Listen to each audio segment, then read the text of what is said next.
At least 8 people are dead, 63 others injured in that deadly pileup on I-55.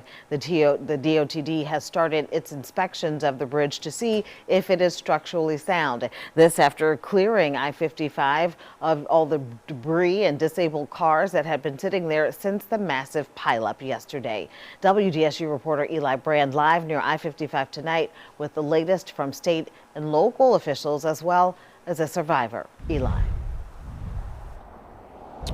Well, Gina, the state of I-55, the same it's been for the past couple of days. You can see it behind me, completely closed down. Louisiana State Police setting up these road closed signs and staying out here themselves to make sure no one gets onto I-55 while DOTD does those inspections. We've seen a few people be turned away to not be able to get on I-55. And like you said, now 8 dead, up from 7. That was the count yesterday, over 60 injured.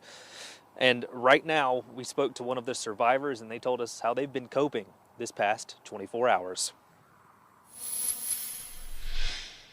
Right now, I'm trying to wrap my head around everything that happened and how close I came to being injured and possibly losing my life.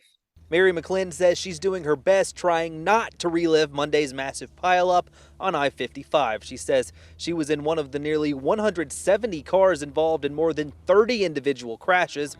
McClin says her most vivid memories are of what she heard but couldn't see due to the thick super fog blocking people's vision Monday morning. And we just kept hearing crashes in the distance.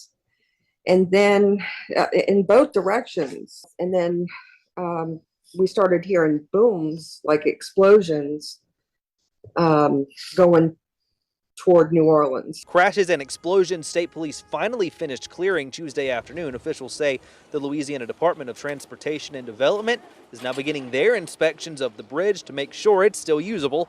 A few sections have been identified as needing a closer look with special equipment.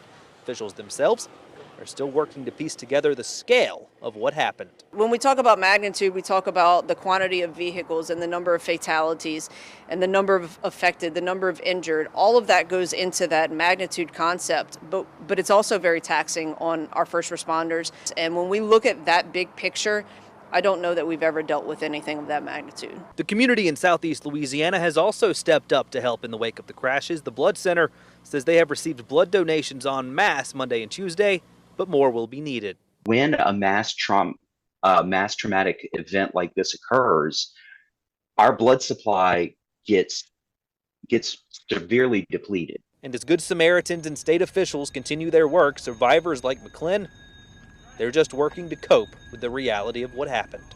I know now there's definitely a reason for me to be here because I was spared yesterday. So I'm going to start looking for that reason. There's an email and a number we've been sharing with you since last night. We want to share it with you one more time. State troopers are asking that if you have any information, if you were involved in this crash, if you witnessed this crash, they want to contact you so that you can help them with their investigation. You can contact them at their email, troopb@la.gov. And once again, if you knew someone that was in this area when this crash happened Monday morning and you have not heard from them, you can contact LSP, that number 504-471-2775, and they will try and get you in contact as soon as possible. Reporting live, Eli Brand, WDSU News.